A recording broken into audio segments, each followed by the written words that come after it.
Statistically, the church in America has been dying since the 1970s. I can't take a friend of mine who doesn't have a relationship with God. I can't drag them into a church. I doubt that there's a single Sunday now where I don't come in and look out and feel disappointed. What's going on? What went wrong? This isn't who Jesus is. In a decade, America's going to have a whole different look as far as what is a church and what about all these empty buildings.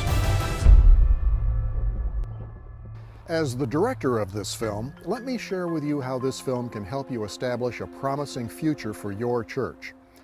I'm in Norway today, a country with deep and formative Christian roots. And though there are beautiful churches throughout the country, the number of people attending church here has continued to dwindle, as it has in other European countries. Now, just 2% of Norwegians regularly attend church. The church buildings are now little more than quaint reminders of a bygone era. Could the same thing happen in America? Well, to a real degree, it is happening in America. That's why we made this film. It's critical to understand what's happening around us, where present downward trends are leading, and how our approaches can change to bring about new vitality for the church. All across America, we have congregations that are closing. Depending on who you read and listen to, upwards of dozens a week to hundreds a week, hundreds a month. I mean, you can't say that this is a lack of beautiful architecture or fantastic programming, or we finally got the right coffee in the church. We've got all these retrofitted, upfitted, outfitted. We've got it going, man, when it comes to church. And look at the result of this. It was a model that was built in generations past, and the society, the culture has moved far beyond that. This church building is up for sale. It's not an uncommon sight anymore. In fact, 4,000 churches a year close their doors for good. In this film, we look not only at the institution of the church, we look at another big American institution, the Eastman Kodak Company. What can the church learn from this unfortunate story of decline? We see how that company fell into bankruptcy after failing to recognize and respond to the rise of digital photography. Like the church, those inside Kodak thought their size and heritage would carry them through. They had enormous influence. You could go to the farthest reaches of the world and not speak the language and just say Kodak and they'd know what you're talking about. There was a sense of confidence. There was definitely a sense of it would go on forever. It was such a big place. It's just hard to imagine that something could come along that Kodak couldn't respond to. For me, I feel like the danger is that with numbers, a culture or an organization gains momentum, and that there can be times where you're doing what's best for the organization to grow and not best as who you are as a church. And that momentum can create some of the division of focus or purpose. For the last 50 years, denominations and organizations have rewarded size. There's no correlation between the size and strength of a church. Big isn't better, small isn't automatically better, healthy is better. Looking back, part of Kodak's demise came from a lack of focus on its true mission. Could that be troubling today's church as well? We got confused as a bit of what a business we're in. Are we a chemical company? Are we a film company? Are we an imaging company? We didn't know what business we're in. Well, what is the mission of Park Church? We will make Christ visible by living, believing, and keep a membership up, keep it fortified, keep everyone involved, keep everyone feeling good about being there. To be very visible in the community, to work to make life better for all.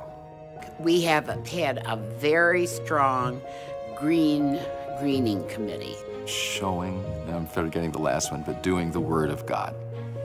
So that's the stated mission. Within, a quarter of a mile here, there's 5 huge old churches. And those churches' main objective, their mission project, is to keep that building standing and heated and, all in repair. That's a lot of money. Because Kodak had been doing the same things for so long, there was great resistance to change. They were fixated on what they might lose rather than on what they might gain. Again, the church may have something to learn here too. They wanted new blood, they wanted new thinking.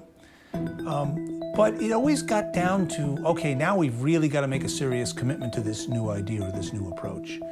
And in some way, it's going to impact negatively an existing model that works. A lot of resistance, because it could potentially negatively affect the existing business model. That fear of losing what you have supersedes any potential advantage you have for reaching for what you can get. It's something new. We can't lose one more member. We just can't lose any more members. In which case, we will never make the changes we have to make. We are set in our ways, and we can't change. In this film, you'll see not only the challenges, but some real inspiration about what it means to be the church. And you'll see what happens when God leaves the building, in a good way, activating His people to take His love out to the community every day of the week. So the big issue for the church is not how to do church better, but the real question for the American church is how to be church better. How do you be church where people already are? It is about the people, and it's not about the venue. Where would Jesus be? He'd be right here. There's a lot of people that come in that probably would never step into a church. The atmosphere is welcoming and warm, and it's no judging, and it's done well for my spiritual being as well as my mental being. And I've been inviting people to come, and you know, it's just where you want to be. You know, a lot of times with ministry, it's all about ministry, and we miss the people right in front of us. Here's an opportunity to sit down and hear their stories, to really understand where they're at in their life journey, and to come alongside them in that journey. Tilly Bergen started Mission Arlington when she saw the opportunity to minister to people in the apartment complexes in the Dallas Metroplex. If you were to count the people who gather in over 300 mini congregations each week, it would be one of the largest churches in America. But they don't meet in a megachurch. They meet in their apartments, houses, and community centers to love and encourage each other in their faith. When God Left the Building is not just a movie to watch, it serves as a catalyst to get your entire congregation on the same page of the current and coming challenges facing the church. And it will inspire your people to explore together where God is leading your church.